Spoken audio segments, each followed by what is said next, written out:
Hello বন্ধুরা, আজকে খাবো বিরিয়ানি। বিরিয়ানি দেখো, আর এই দোকানে বিরিয়ানিটা সত্যি হেভি সুন্দর হয় খেতে।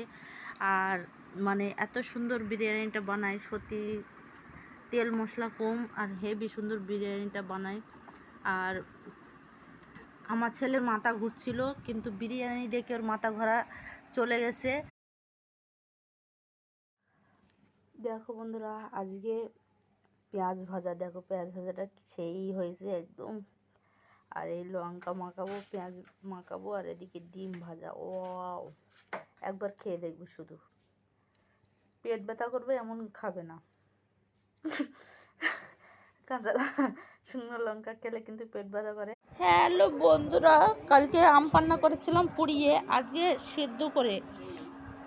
সিদ্ধ করে এবারে ছাড়িয়ে নেবো এগুলো। আর এখানে দেওয়া আছে তেজপাতা, একটু সেন্ট বেরোবে বলে। আর দেওয়া আছে আদা, দেখো আদাও সিদ্ধ হয়ে গেছে। এটা রোদে দিয়েছিলাম, সেই আদাটা। আমি খাবো আম পান্না। দেখো আম পুড়াইছি, আর কতগুলো আম দেখো। আগেবারে আম ভাজা হয়েছে, এবারে আম পুড়ানো। এই দেখো, এই হাতা দিয়ে দিয়ে পুড়াচ্ছি আর কি। এরপরে পুড়িয়ে ছাড়িয়ে নেবো, আম পান্না বানাবো। আর কীভাবে বানাবো অবশ্যই দেখাবো। দেখো এগুলো দিয়ে দেবো। হ্যালো বন্ধুরা, দেখো আজকে লাল লাল চিকেনের ঝোল, আর এখানে চিকেন কষাও আছে।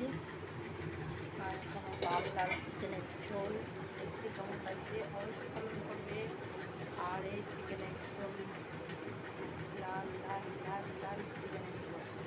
আগে দিয়ে ছেলেবারে মাটন, আমি বড়কে বললাম যে একটু বেশি করে নিয়ে আসবে, আজকে কষাই দিয়ে শুরু করবো, কষাই তুলে খাবো। ছেলেও বলে মা আমাকে 4টে কষাই দেবে। তা আমি বললাম ঠিক আছে, একটু বেশি করে নিয়ে আসলে কষাই খাবো। একটু পকোড়া বানাতাম, কিন্তু আমার গ্যাস নেই বলে আমার ওইসব অত গা নেই।